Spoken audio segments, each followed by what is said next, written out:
இந்த நிகழ்ச்சி amazing facts ஊழியத்தின் நண்பர்களால் உங்களிடம் கொண்டு வரப்பட்டிருக்கிறது. கிபி 14ஆம் நூற்றாண்டு கால பகுதியில் ஆஸ்டெக் பேரரசு மேற்கு துருவத்தில் மிகவும் சக்தி வாய்ந்த அதிநவீன நாகரிகங்களில் ஒன்றாக இருந்தது. 2 மில்லியன் ஜனங்களை கொண்ட இந்த ராஜ்யம் ஒரு வருடத்திற்குள் 600 சாதாரண கவச ஆடைகளை அணிகிறவர்களை கொண்ட ஒரு ஸ்பானிஷ் படையால் கைப்பற்றப்பட்டது. அது நடந்தது எப்படி? ஆஸ்டெக்குகள் கெட்சகோட்டல் வருகையை நம்பினர். புகழ்பெற்ற இறகுகள், தாடி, வெளிர் தோல் கொண்ட ராஜா கடவுள். அவர் கடல் வழியாக மெக்சிகோவுக்கு வந்து சேர்ந்தார். கிபி 15-19 வெற்றியாளர்கள் வந்தபோது ஹெர்னாண்டோ கோர்டஸ் இந்த ஆஸ்டெக்கின் கடவுளைப் போல மூட நம்பிக்கை மன்னர் மாண்டெசூமாவுக்கு இடையூறு விளைவிக்கும் ஆஸ்டெக்குகளால் ஆள்மாறாட்டம் நடந்தது. பூர்வீக மக்களை முட்டாளாக்குவதன் மூலம் கோர்டஸ் தனது வெற்றியை நிறைவு செய்தார். அதில் பலரை அடிமைப்படுத்துவதும் கொலை செய்வதும் அடங்கும். ஆஸ்டெக் கடவுளின் தெளிவற்ற தீர்க்க தரிசனங்கள் அவர்களை கள்ளத்தனத்திற்கு எளிதில் வழிவகுத்தன. கடைசி நாட்களில் ஏமாற்றுவதற்கு பல பொய்யான தவறான தீர்க்கதரிசிகளும் பல பெரிய அடையாளங்களையும் அதிசயங்களையும் பயன்படுத்துவார்கள் என்று இயேசு முன்னறிவித்திருக்கிறார். தேவனால் தேர்ந்தெடுக்கப்பட்டவர்களும் அடங்குவர். ஜனங்கள் ஏமாற்றப்படுவார்கள் என்று அறிவித்திருக்கிறார், இல்லையா? இன்றைய நிகழ்ச்சிக்கு என்னுடன் இணையுங்கள். ஏனெனில் தவறான கிறிஸ்துக்களையும் தவறான தீர்க்கதரிசிகளையும் எவ்வாறு அடையாளம் காண்பது என்று காணப்போகிறோம். தீர்க்க தரிசனம் சிந்திக்கப்பண்ணும் தொடரை காண்பதற்கு உங்களை வரவேற்கிறேன். இந்நிகழ்ச்சியை முதலில் நீங்கள் பார்க்கிறீர்கள் என்றால் உங்களை நீங்களே நிதானித்துக் கொள்ள வேண்டும். ஏனென்றால் நாங்கள் பிரசங்கிக்கப் போகிறது வெளிப்படுத்தல் புத்தகத்திலிருந்து வரக்கூடிய மிக தீவிரமான சர்ச்சைக்குரிய விளக்க காட்சியில் ஒன்றை நீங்கள் கேட்கப் போகிறீர்கள். தேவ ஆவியானவர் நம்மோடு கூட இருக்கும்படி ஜெபியுங்கள். எனக்காக ஜெபியுங்கள். சத்தியத்தை உங்களுடன் பகிர்ந்து கொள்வதில் நான் உண்மையாக இருக்க விரும்புகிறேன். ஏனென்றால் கிறிஸ்து சொன்னது போல் நேரம் நம் கரத்தில் இருக்கிறது. வெளிப்படுத்தல் 17 சொல்லப்பட்ட தீர்க்க தரிசனத்திலிருந்து மிருகத்தின் மேல் ஏறி இருக்க கண்ட ஒரு ஸ்திரீ என்பதன் விளக்கத்தை இன்றிரவு நீங்கள் என் மூலமாக கேட்கப் போகிறீர்கள். இப்போது குறிப்பாக இந்த விளக்க காட்சியில் மீண்டும் வெளிப்படுத்தல் மற்றும் தானியேல் புத்தகங்களில் தோன்றும் இந்த மிருகம் எதை குறிக்கிறது என்பதை நாம் பார்க்கப் போகிறோம். ஆகவே வெளிப்படுத்தல் 17 காண்கின்ற அந்தி கிறிஸ்துவின் மிருகத்தை அடையாளம் காண முதன்மையான சில விஷயங்கள் என்ன? வேதாகமத்தை உடனே திருப்புங்கள். வெளிப்படுத்தல் 17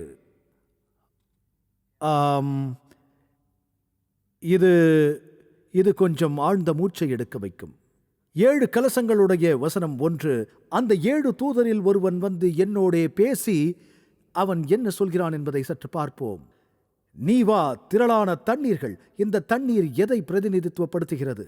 ஜனங்களை கட்டுப்படுத்துகிறதை. மேல் உட்கார்ந்திருக்கிற மகா வேசியோட பூமியின் ராஜாக்கள், அரசாங்கங்கள் வேசித்தனம் பண்ணினார்களே, அவளுடைய வேசித்தனமாகிய அவள் நல்லவள் இல்லை என்பது வெளிப்படையாகிறது. அவளுக்கு வருகிற ஆக்கினையை உனக்கு காண்பிப்பேன் என்று சொல்லி ஆவிக்குள் என்னை வனாந்தரத்திற்கு கொண்டு போனான். அப்பொழுது 7 தலைகளையும் 10 கொம்புகளையும் உடையதும் தூஷணமான நாமங்களால் நிறைந்ததுமான சிவப்பு நிறமுள்ள மிருகத்தின் மேல் ஒரு ஸ்திரீ ஏறியிருக்க கண்டேன்.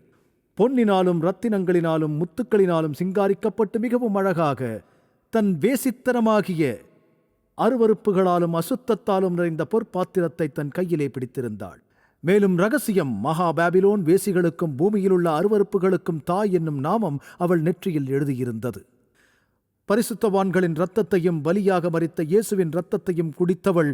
நான் அவளை பார்த்தபோது திகைப்புடன் ஆச்சரியப்பட்டேன். ஆனால் தேவதூதன் என்னிடம், நீ ஏன் ஆச்சரியப்பட்டாய் என்றது. அந்த பெண்ணின் ரகசியத்தையும் அவளை கொண்டு சென்ற மிருகத்தின் பரம ரகசியத்தையும் நான் உங்களுக்கு சொல்கிறேன். எனவே இப்போது தொடர்ந்து நீங்கள் பார்க்க வேண்டிய சில விளக்கங்களுக்குள் செல்லலாம். இந்த ஸ்திரீ யார்? 17ஆம் அதிகாரத்தின் கடைசி வசனத்தில் நீங்கள் பார்க்கலாம். உங்கள் வேதாகமத்தை திறந்து வையுங்கள். ஏறி இருக்க கண்ட அந்த ஸ்திரீ யார்? பூமியின் ராஜாக்களை ஆளுகிற மகா நகரம் என்று அது கூறுகிறது. யோவானாகிய நான் பத்மு என்னும் தீவிலே சிறைப்பட்டு இருந்தேன். பூமியின் ராஜாக்களின் மீது எந்த மாபெரிய நகரம் ஆட்சி செய்தது? ரோம். அந்த ஸ்திரீ எதை குறிக்கிறாள்? அந்த ஸ்திரீ ஒரு சபை. எனவே ரோமை ஆளுகை செய்யும் ஸ்திரீயை காண்கிறீர்கள். நான் வேறு எதையும் சொல்லவில்லை, நீங்கள் புரிந்து கொள்ள வேண்டும். சாதாரணமாக நான் நினைக்கிறேன் வேதாகமத்தின் தீர்க்க தரிசனங்கள் தெளிவாக இருப்பதற்கு ஒரு அழகான உதாரணம் 7 தலைகள் இருப்பதாக கூறுகிறது. 7 தலைகள் எதை குறிக்கின்றன? கேப்ரியல் குறித்து விவாதிக்க விரும்பினால் எடுத்துக் கொள்ளுங்கள். தூதன் யோவானிடம், ஞானமுள்ள மனம் இதிலே விளங்கும், அந்த 7 தலைகளும் அந்த ஸ்திரீ உட்கார்ந்திருக்கிற 7 மலைகளாம் என்றது. நீங்கள் விழிப்புடன் தலைக்களஞ்சியத்தில் பார்த்தால் ரோம் 7 மலைகளின் நகரம் என்று அழைக்கப்படுகிறதை இது உங்களுக்கு சொல்லப் போகிறது. ரோமை தலைமையகமாக கொண்ட ஒரு நியமக் கொள்கை தேவாலயம் இருக்கிறதா? அவள் என்ன வண்ணங்களை அணிந்திருந்தாள்? சிவப்பு. இரத்தாம்பரமும் சிவப்பும். இரத்தாம்பரமும் சிவப்பும் ரோமன் கத்தோலிக்க தேவாலயத்தின் படிநிலை அமைப்பில் அதிகாரப்பூர்வ வண்ணங்கள். கார்டினல்கள் இரத்தாம்பர அங்கிகளை அணிவார்கள், பேராயர்கள் சிவப்பு நிற அங்கிகளை அணிவார்கள். போப் 2 நிறமும் கொண்ட அங்கிகளை அணிவதை நீங்கள் காணலாம். 17ஆம் அதிகாரத்தில் வேற என்ன ஆதாரங்கள் கொடுக்கப்பட்டிருக்கின்றன? அந்த பெண் என்பவள் பொன்னினாலும் இரத்தினங்களினாலும் முத்துக்களினாலும் சித்தரிக்கப்பட்டிருக்கிறாள் என்று கூறுகிறது. நீங்கள் யாராவது ரோமிற்கு சென்றிருக்கிறீர்களா? வேட்டிக்கனை பார்த்திருக்கிறீர்களா? அது மிகவும் வியப்பாக இருக்கும். வேட்டிக்கனின் சொக்க தங்கத்தின் புதையல் ஐக்கிய நாடுகளின் உலக இதழால் மதிப்பிடப்பட்டுள்ளது. மதிப்பில் பல கோடி மதிப்பிலானது என்று அது கூறுகிறது. இப்போது தங்கத்தின் இருப்புகள் அங்கே இருக்கிறது. தங்கம் அது அமெரிக்க இருப்புகளில் இருக்கிறது, சுவிட்சர்லாண்டில் இருக்கிறது மற்றும் பல்வேறு வங்கிகளில் இருக்கிறது. இது உண்மையான விலை மதிப்பற்ற பொக்கிஷங்களில் தங்கத்தை எண்ணவில்லை. அது அவர்களுக்கு சொந்தமானது. அதில் ரியல் எஸ்டேட்டை கணக்கிடாது. அது அவர்கள் இருப்பு வைத்திருக்கும் வெள்ளி மற்றும் முதலீடு செய்த பணத்தை கணக்கிடாது. அவர்கள் உலகின் செல்வந்த நிறுவனங்களில் ஒன்றாக இருக்கின்றவர்கள். அவள் கையில் ஒரு தங்க கோப்பை இருக்கும். நீங்கள் படித்தீர்களே, ஆனால் தங்க கிண்ணம் என்று சொல்வார்கள். அங்கு நீங்கள் கத்தோலிக்க கலை களஞ்சியத்துக்கு செல்லலாம். தேவாலயத்தின் அனைத்து புனித கிண்ண நாளங்களுக்கு இடையில், பாத்திரங்களுக்கு இடையில் இது முதலிடம் வகிக்கிறது. வேதாகமத்தில் இது எங்கு இருக்கிறது? அது வேதாகம போதனையா? தானியேல் 7 நாம் பெறக்கூடிய மிக தெளிவான கருத்து ஏதாவது இருக்கிறதா? அது அந்தி கிறிஸ்து அதிகாரத்தை அடையாளம் காண நமக்கு உதவும். தானியேல் 7 மீண்டும் நாம் பார்ப்போம். வசனங்களை வேத வசனத்துடன் ஒப்பிடுகையில் அது 10 சிறப்பு இயல்புகளை கொடுக்கிறதை பார்க்கலாம். அதை கடிதங்களில் எழுதியிருக்கிறேன். அதை நீங்கள் இப்படியாக ஒப்பிட்டு பார்க்க முடியும். முதலாவதை நாம் எடுத்துக்கொண்டால் அது 10 காரியங்களிலிருந்து எழுகிறது. இது ஜனங்களின் தலைவன், 3 தலைவர்களை வேரோடு பிடுங்கி போட்டவன், மாறுபட்டவன், வேறுபட்டவன், ஒரு துன்புறுத்தும் சக்தி. கிபி 476க்கு பிறகு அது பிரிகிறது. 1260 ஆண்டு காலம் ரோம் மற்றும் நேரத்தை பிரித்து ஆட்சி செய்தது. இது தூஷணமாய் பேசி குற்றப்படுத்துவான். இது தேவனின் பிரமாணத்தை மாற்றுவான். காலங்களையும் பிரமாணங்களையும் மாற்ற நினைப்பான். சிறிய கொம்பின் சக்தி இவைகளை செய்து முடிக்கும். தனித்தன்மை வாய்ந்தது, மற்றவர்களிடமிருந்து வேறுபட்டிருக்கும். நாம் இப்போது பார்த்த இந்த 10 காரியங்களுக்கு போப் பொருந்துகிறாரா? இங்கே பாருங்கள். முதலில் ஐரோப்பாவில் நீங்கள் கண்டறிந்த முக்கிய நாடுகளிலிருந்து இது வந்ததா? வந்தது இத்தாலியிலிருந்து. ரோமின் மத்தியில் இருக்கிறது. மத்திய தரைக்கடலின் நடுவில் இருக்கிறது. தானியேல் 7 கூறியதை கவனித்தீர்களா? இந்த பெரிய மிருகங்கள் சமுத்திரத்திலிருந்து எழும்பின. வேதாகம எழுத்தாளர்களுக்கு பெரிய சமுத்திரம் எது?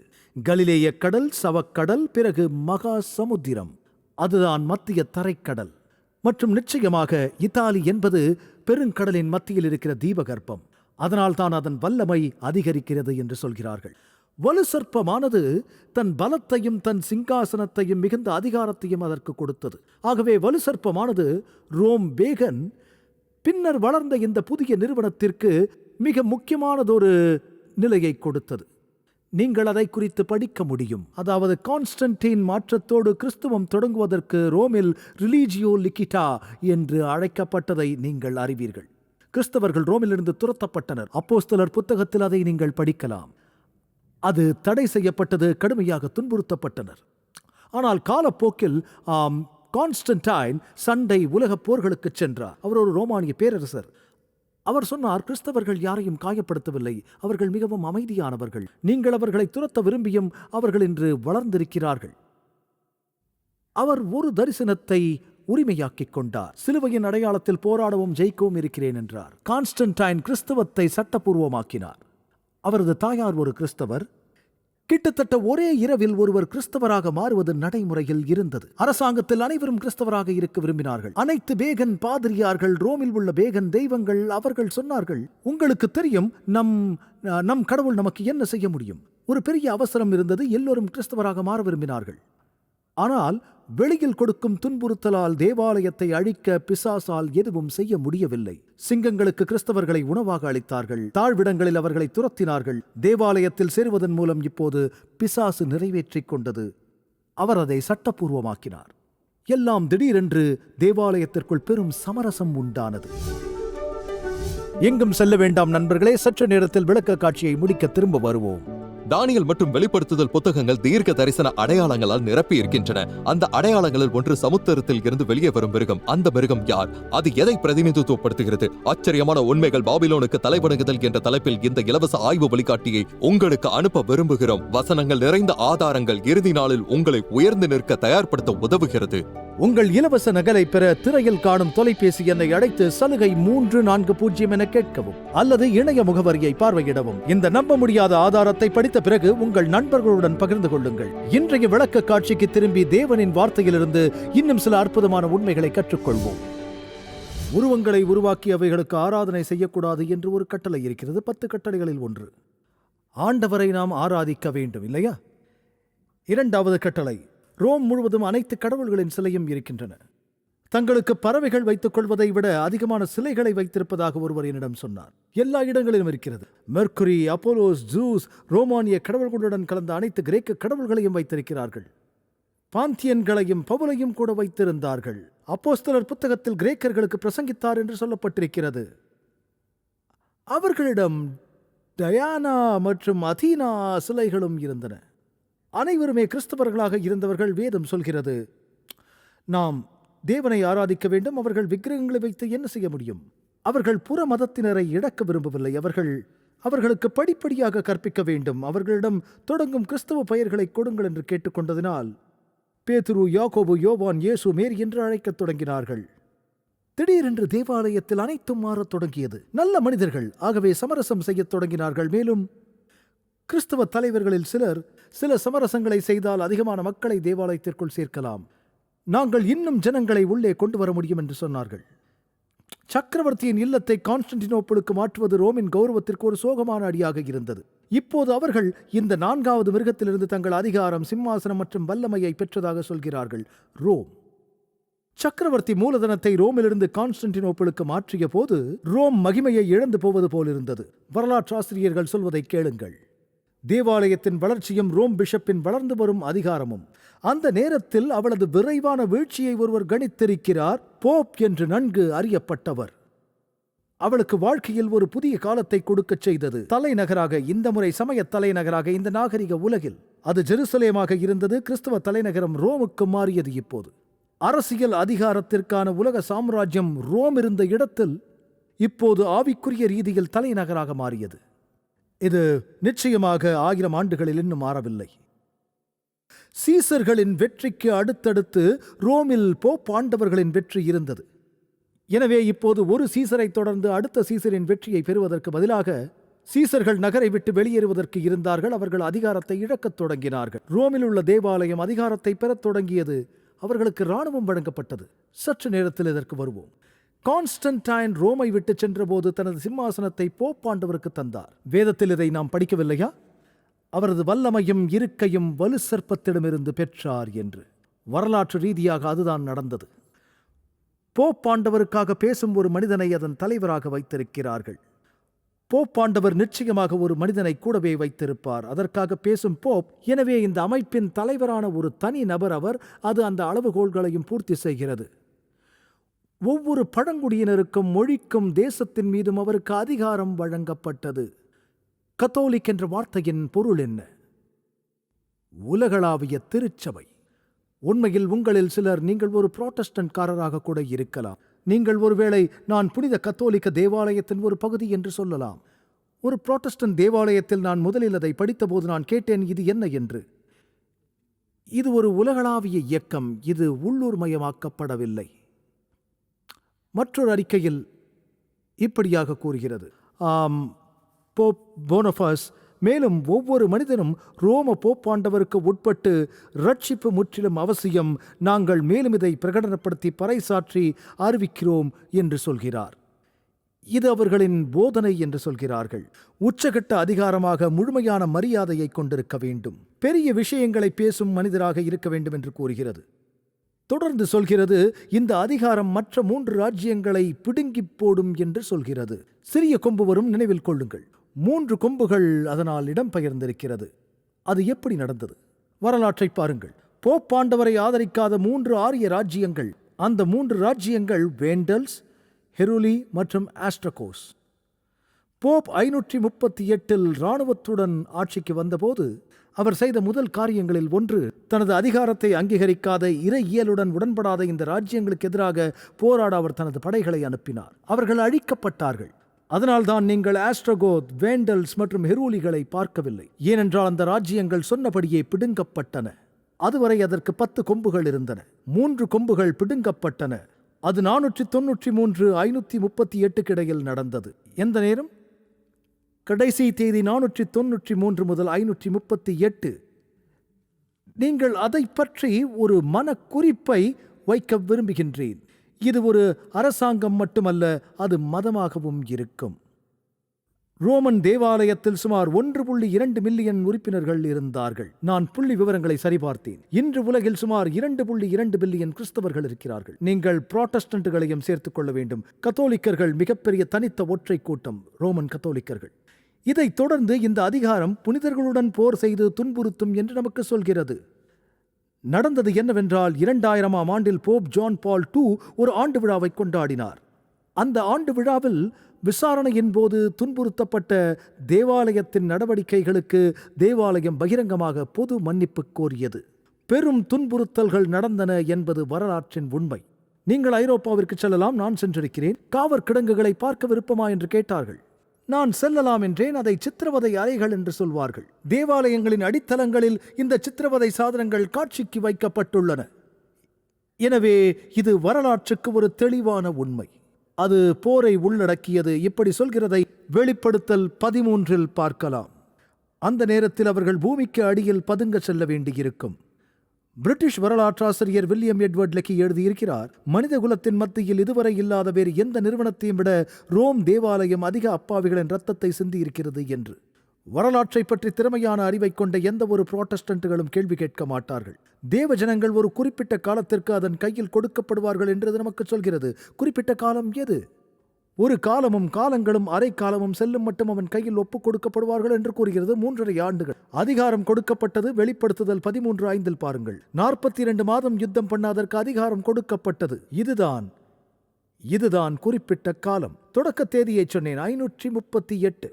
அவர் இறுதியாக தனது அதிகாரத்தை பெற்றபோது நாம் அதை பார்க்கப் போகிறோம். நீங்கள் 538 பார்த்தால் 1260 வருடங்கள். அதுதான் காலம், நினைவில் கொள்ளுங்கள். வேதாகம தீர்க்க தரிசனத்தில் ஒரு நாள் எதற்கு சமம்? எசேக்கியேல் 4:6, எண்ணாகமம், லூக்காவில் அதை நீங்கள் பார்க்கலாம். அதன் கொள்கைகளை நமக்கு கற்பிக்கும் பல வசனங்களை காணலாம். 538 தொடக்க காலத்திற்கு நீங்கள் சென்றால், 538ஆம் ஆண்டில் ரோமானிய பேரரசர் ஜஸ்டினியன் இழந்த நகரம். அவர் போப்பிற்கு இராணுவத்தை கொடுத்தார். போப் தான் மிகச்சிறந்த ஆட்சியாளர். ஜனங்கள் கட்டாயம் நம்ப வேண்டும் என்ற அதிகாரத்தை பயன்படுத்த தொடங்கினார்கள். இயேசு நம்மை மதமாற்றம் செய்வதற்கு எப்போதாவது ஆயுதங்களை பயன்படுத்தி இருக்கிறாரா? மரண அச்சுறுத்தல், துன்புறுத்தல்? இல்லை. அவர் சொன்னார், யார் வேண்டுமானாலும் ஏற்றுக்கொள்ளலாம், இலவசமாக கொடுக்கப்படுகிறது, கட்டாயமாக்கப்படாது என்று. இப்போது உங்களுக்கு புரிந்திருக்கும், இது உண்மையில் கான்ஸ்டன்டைனின் மொசாய்க். போப்பின் சட்ட ரீதியான மறுசீரமைப்பு மேலாதிக்கம் கிபி 538 பேரரசர் ஜஸ்டினியனின் ஆணை நடைமுறைக்கு வந்தபோது ரோமில் பிஷப்பை உருவாக்கியது. போப் என்பவர் நன்கு அறியப்பட்டவர், அனைத்து தேவாலயங்களுக்கும் தலைவராக இருக்கிறவர். கிறிஸ்தவ தேவாலயத்தின் தலைவர் ரோமிற்கு எப்படி வந்தார்? தேவாலயத்தின் ஆரம்ப ஆலோசனைகள் ஜெருசலேமில் நடக்கவில்லையா? எப்போதாவது ஆச்சரியப்பட்டிருக்கிறீர்களா? ரோம் பிஷப் தேவாலயங்களுக்கும் தலைமை தாங்கி கோட்பாட்டை நிர்ணயிப்பவர், மத வெறியர்களை சரிப்படுத்துகிறவர். கிறிஸ்தவ தேவாலயத்தின் வரலாற்றிலும் நீங்கள் படிக்கலாம். விஜிலியஸ் போப்பாண்டவர் பெலிசாரியஸ் தலைமையில் இராணுவ பாதுகாப்பின் கீழ் சிம்மாசனத்தில் ஏறினார் கிபி 538. தேதி மிகவும் சிறப்பாக நிறுவப்பட்டு இருக்கிறது. 538 தொடங்குகிறீர்கள். பின்னர் நீங்கள் 1260 ஆண்டுகள், 42 மாதங்கள். காலம் ஒரு காலமும் காலங்களும் அரை காலமுமாக. அது மிக முக்கியமான காலப்பகுதியாகும். அது நடக்கும் ஏதோ ஒன்றை அடையப் போகிறது. வெளிப்படுத்தல் 13:3. அதன் தலைகளில் ஒன்று சாவுக்கேதுவாய் காயப்பட்டிருக்க கண்டேன், வாளால். வாள் எதை குறிக்கிறது? வேதம், தேவனுடைய வார்த்தை. நாம் பேசும் மொழியில் மீண்டும் அச்சிடத் தொடங்கியது. அவர்கள் இதில் சில முரண்பாடுகளை பார்க்கத் தொடங்கினார்கள். 1500களில் புராட்டஸ்டன்ட்டுகள் சீர்திருத்தம் தொடங்கிய போது இறுதியாக அவர்கள் தங்கள் அரசியல் அதிகாரத்தை இழந்தார்கள். ஆனாலும் சாவுக்கேதுவான அந்த காயம் சொஸ்தமாக்கப்பட்டது. பூமியில் உள்ள யாவரும் ஆச்சரியத்தோடு அந்த மிருகத்தை பின்பற்றினார்கள். நெப்போலியன் போனபார்ட்டை கேள்விப்பட்டிருக்கிறீர்களா? ஐரோப்பாவை பரபரப்பாக்கி பெரும் கட்டுப்பாட்டை கொண்டிருந்தார். இத்தாலியை வென்றார். அவர் செய்த ஒரு விஷயம் என்னவென்றார், ரோமின் தேவாலயம் தனது சாம்ராஜ்யத்தை ஆதரிக்கவில்லை என்பது உண்மையில் அவருக்கு பிடிக்கவில்லை. அவர் தன்னை பேரரசர் என்று அறிவித்துக் கொண்டார். அவருக்கு செல்வாக்கு இருந்தது. பிரெஞ்சு புரட்சியை பற்றி நீங்கள் கேள்விப்பட்டிருக்கலாம். ஆகவே ரோமில் ஒரு பிரெஞ்சுக்காரனின் கொலை அவனது ஜெனரல் பெர்த்தியரை ரோமிற்கு அனுப்புவதற்கான காரணத்தை அவர்களுக்கு கொடுத்தது. அவர் போப்பை கைது செய்தார். போப்பாண்டவர் அரசாங்கத்தை ஒழித்தார். இது நடந்தது 1798. சரியாக 538க்கு பிறகு 1260 ஆண்டுகள். சாவுக்கேதுவுக்கான அந்த காயம் சொஸ்தமாக்கப்பட்டது. பூமியில் உள்ள யாவரும் அந்த மிருகத்தை பின்பற்றினார்கள். மற்றொரு குணாதிசயம், நாம் கற்றுக்கொண்ட பண்பு, இந்த மிருக சக்தி தூஷணம் பேசியது என்று அதில் சொல்கிறது. நிந்தனை வரையறைப்படி 2 விஷயங்கள் இருக்கின்றன. இதன் பொருள், தேவனுக்குரிய அதிகாரங்கள், தனிமனித உரிமை கோரல்களை எழுப்புபவர் பாவங்கள் மன்னிக்கப்படும் என்று சொல்கிறது. எனவே இந்த மிருக சக்தி அந்த 2 வரையறைகளையும் பூர்த்தி செய்ததா? ஏப்ரல் 30, 1922 போப் பியஸ் கூறுகையில், நான் புனிதமான பரிசுத்த தந்தை, பூமியில் தேவனின் பிரதிநிதி, கிறிஸ்துவின் திருத்தூதர். அதன் அர்த்தம் நான் பூமியில் கடவுள் என்று பொருள். அது ஒரு அதிகாரப்பூர்வ அறிக்கை, போப்பின் அறிவிப்பு. போப் லியோ 13 தேவாலயத்தில் மிக உயர்ந்த ஆசிரியர், ரோமானிய போப்பாண்டவர். எனவே மனதின் ஒன்றிணைப்பு, ஒரே நம்பிக்கையில் ஒரு முழுமையான உடன்படிக்கையுடன் தேவாலயத்தின் விருப்பத்திற்கும் ரோமானிய போப்பாண்டவருக்கும் தேவனைப் போலவே முழுமையாக ஒப்புக் கொடுத்து மற்றும் கீழ்ப்படிந்து இருக்க வேண்டும். கவனியுங்கள், புராட்டஸ்டன்ட்ஸ் பொதுவாக அதை தூஷணம் என்று வகைப்படுத்துவார்கள். மேலும் 2 தெசலோனிக்கேயரில் நீங்கள் வாசிக்கலாம், கடைசி நாட்களில் இந்த அந்தி கிறிஸ்து வல்லமையாக தேவ ஆலயங்களில் உட்கார்ந்து தன்னைத்தானே கடவுளாக காட்டிக்கொள்வார். இப்போது தேவ ஆலயம் என்பது யூத கோயில் என்று அர்த்தமல்ல. வேதம் சொல்கிறது, நீங்கள் தேவனுடைய ஆலயமாய் இருக்கிறீர்கள் என்று அறியாதிருக்கிறீர்களா என்று. தேவனுக்கு சொந்தமான தனிச்சிறப்புகளை கூறி தேவ ஜனங்கள் மீது அமர்ந்திருக்கும் ஒரு மத சக்தி என்பதே இதன் பொருள். எனவே நாம் ஜெபத்தை போப்பின் வழியாக கொண்டு செல்ல வேண்டுமா, ஆசாரியர்கள் வழியாக கொண்டு செல்ல வேண்டுமா, மரியாள் வழியாக கொண்டு செல்ல வேண்டுமா, பரிசுத்த ஆவியின் மூலமாகவா, அல்லது நேரடியாக இயேசுவிடம் கொண்டு செல்ல போகிறோமா? அதனால் தேவாலயத்தில் விஷயங்கள் மாறிப்போனது. அதை வேதத்திலிருந்து பிரித்து சத்தியத்தை மறைத்து விட்டார்கள். அதனால் தான் இதுவும் மிக முக்கியமானது. தேவாலயத்தில் அமர்ந்து கொண்டு இவர் தன்னைத்தானே தேவன் என்கிறார். தூஷணத்தின் 2வது வரையறை, பாவங்களை மன்னிக்க முடியும் என்று கூறிக்கொண்டிருப்பது. சரி, நீங்கள் ஆச்சாரியத்துவத்தின் எழுத்துக்களை பார்த்தால் இவைகள் நான் எழுதிய விஷயங்கள் அல்ல. தனது ஆசாரியர்களின் தீர்ப்பை தேவனும் கடைபிடித்து பின்பற்ற வேண்டும். தேவன் தனது ஆசாரியரின் தீர்ப்பை கடைபிடிக்க கடமைப்பட்டிருக்கிறார் என்று சொல்கிறது. மேலும் அவர்கள் மறு கிரகத்தின்படி முற்றிலும் குற்றப்படுத்தப்படுவார்கள். அவர்கள் மன்னிக்க வேண்டும், அவர்கள் மன்னிக்கப்படக்கூடாது. எனவே தேவன் அந்த நபரை மன்னிக்க வேண்டுமா இல்லையா என குருக்கள் முடிவு செய்கிறார்கள். இப்போது பார்த்தால் அது மிகவும் வசதியான ஒரு போதனை. ஏனென்றால் போப்பாண்டவர் படிநிலைக்கு செல்லாமல் நீங்கள் மன்னிப்பு பெற முடியாது. நீங்கள் நேரடியாக செல்லலாம். வேதம் சொல்கிறது, நான் இயேசுவின் மூலம் நேரடியாக தைரியமாய் கிருபாசன தண்டைக்கு வரலாம் என்று. நீங்கள் தவறாக புரிந்து கொள்ளாதீர்கள். நல்ல மனிதர்கள் இருக்கிறார்கள். சில தலைமையும் கூட இந்த விஷயங்களை புரிந்து கொள்ளவில்லை என்று நான் நினைக்கின்றேன். இந்த நிகழ்ச்சிகளுக்கு வந்து பார்த்த ஆசாரியர்களும் எனக்கு இருந்தார்கள். போதகர் டக், என் வாழ்க்கையில் முதன்முறையாக கண்கள் திறக்கப்பட்டன என்று சொன்னார்கள். வேதத்தை புரிந்து கொண்டார்கள். அதனால் நீங்கள் சத்தியத்தை பிரசங்கிக்க வேண்டும். சத்தியத்தை பிரசங்கிக்கும் போது யாரும் நமக்கு நண்பர்களாக இருக்க மாட்டார்கள். சத்தியம் சத்தியம்தான், அது என்றும் மாறாது. இயேசு கிறிஸ்து என்றும் மாறாதவராயிருக்கிறார். அப்படியே நான் என் மேற்கோளை இன்னும் முடிக்கவில்லை. அது தொடர்ந்து சொல்கிறது, பாதிரியார் தண்டனைக்கு முன்கூட்டியே தேவன் வழிமொழிகிறார். அவர் ஆசாரியர்களின் வாக்கியத்தை பின்பற்றுகிறார். இது தொடரும் என்று அது கூறுகிறது. இந்த மிருக சக்தி என்பது நேரங்களையும் சட்டங்களையும் மாற்ற நினைக்கும். கத்தோலிக்க திருச்சபையின் உத்தியோகபூர்வ அதிகார எழுத்துக்களில் மற்றும் திரையில் நீங்கள் அதன் குறிப்புகளை பார்க்கலாம். சட்டங்களை ரத்து செய்வதற்கும் சமயம் சார்ந்த எதையும் விவாதிப்பதற்கும் காலங்களை மாற்றவும் கிறிஸ்துவின் கட்டளைகளை கூட மாற்றவும் போப்பிற்கு அதிகாரம் உண்டு என்று சொல்கிறது. கிறிஸ்துவின் போதனைகள். நான் சாக்ரமெண்டோவில் ராக்கெட் பால் விளையாட போகும்போதெல்லாம் நான் இந்த கத்தோலிக்க திருச்சபைக்கு செல்வேன். மிகவும் நன்றாக இருக்கும். 10 கட்டளைகள் அவர்களுக்கு வெளியே இருக்கும். நான் அதை பாராட்டுகிறேன். ஒருமுறை நான் அதை பார்க்க நின்றேன். அவர்களுக்கு 2வது கட்டளை இல்லை, அது அகற்றப்பட்டிருந்தது. அவர்கள் செய்தது என்ன? 10வது கட்டளையை பிரித்திருக்கிறார்கள். உருவ வழிபாட்டை குறித்த ஒன்றை எடுத்து விட்டார்கள். அவர்கள் இன்னும் 10 கட்டளைகளை கொண்டிருக்கிறார்கள்.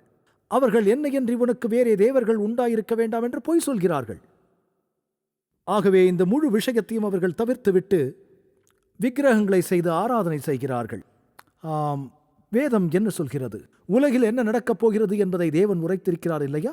இப்போது நான் தீர்க்க தரிசனத்தில் கத்தோலிக்கம் பற்றி இன்று இரவு கொஞ்சம் பேசியிருக்கிறேன். மற்றொரு இரவில் இன்னும் பேசப் போகிறேன். வெளிப்படுத்தல் 17 மிருகத்தின் மேல் ஏறியிருக்க கண்ட ஸ்திரீ வேசிகளுக்கும் தாய் என்று அது கூறுகிறது. அவளுக்கு மகள்கள் உண்டு. அந்த ஸ்திரீ எதை குறிக்கிறாள்? ஒரு சபை என்ற அர்த்தம். அவள் ஒரு வேசி என்பதால் அவளுடைய மகள்களும் விசுவாசமற்றவர்கள்.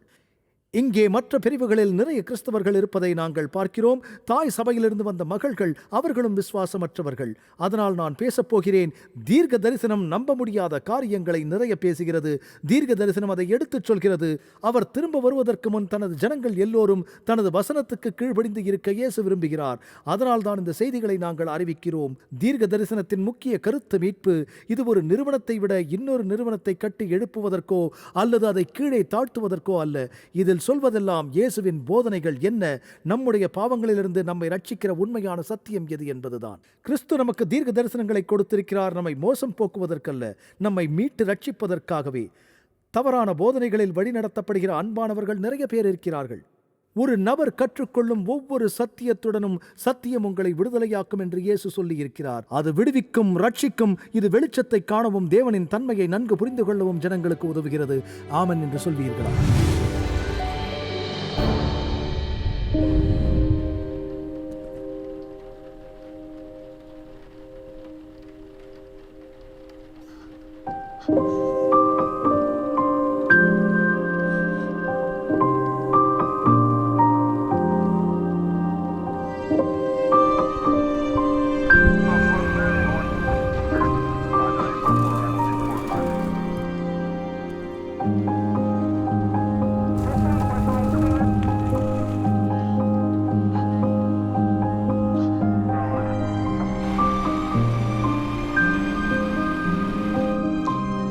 கூட்டம் ஒன்றாக கூடி வர முடியும். இனி வலி இல்லை, இனி காவல் நிலையம் இல்லை, இனி நோயும் இல்லை, மரணமும் இல்லை, துக்கமும் இல்லை. மேலும் அன்பான நண்பர்களே, நம் உலகில் இந்த வேதனையும் துயரமும் நாம் அனுபவிக்க வேண்டும் என்பது நம் தேவனின் நோக்கமில்லை.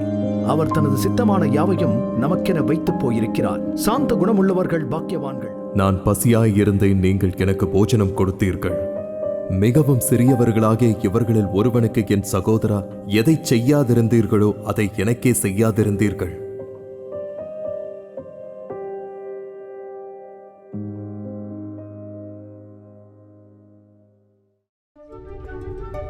ஐம்பது வருடங்களுக்கும் மேலாக அமேசிங் ஃபேக்ட் ஊழியங்கள் நற்செய்தியை உலகம் முழுவதும் பகிர்ந்து கொண்டிருக்கிறது. இயேசுவின் சித்தத்தின்படி அனைத்து மக்களுக்கும் நித்திய சுவிசேஷத்தை அறிவித்துக் கொண்டிருக்கிறது. உங்கள் ஜெபத்திற்கும் ஆதரவிற்கும் நன்றி.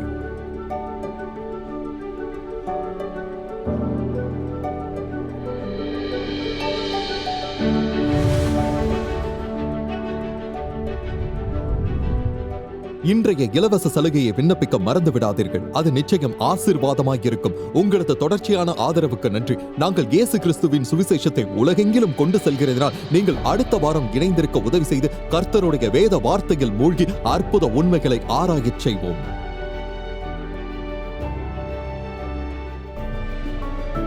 இந்த நிகழ்ச்சி அமேசிங் ஃபேக்ட்ஸ் ஊழியத்தின் நண்பர்களால் உங்களிடம் கொண்டு வரப்பட்டிருக்கிறது.